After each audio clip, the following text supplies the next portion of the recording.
I've always found inspiration from the people around me. I try to surround myself with people what I want to be. If I'm into running, I would surround myself with really elite athletes. If I am at work, I would try to see what my manager is doing. I get inspiration from him. We don't have to go too far to find inspiration. We always have to bring, as immigrants, a complete self to the job we do. Trying to be a part of something half-heartedly would not bring inclusivity.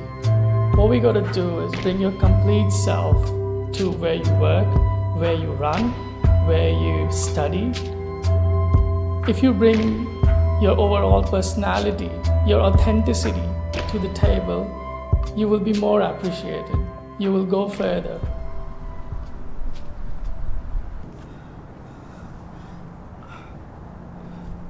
I excel in adversity.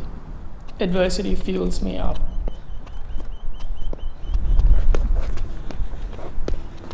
So I started running.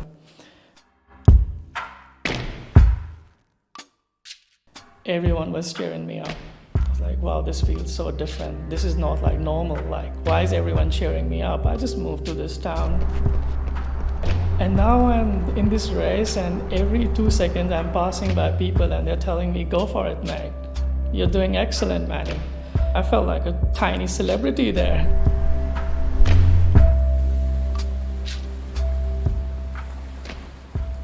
I always had a dream of coming to Australia. Even if you ask my mates in year 8, they would tell you, like, this guy always wanted to go to Australia. And I didn't know why, but it was there, that one day I'm gonna be in Australia. My story with built environment has started from Tasmania. I started looking at buildings and houses differently. I don't know where my architectural style or drafting style would go in 4 or 5 years. It would always start from this wood, timber-based house close to a lake. Both in running and in life, you've got to find the right environment. And the right environment will always lead you to the right path. I honestly believe we are the sum of the surroundings and the people we are around. We can always stand on the shoulders of giants if we really want to.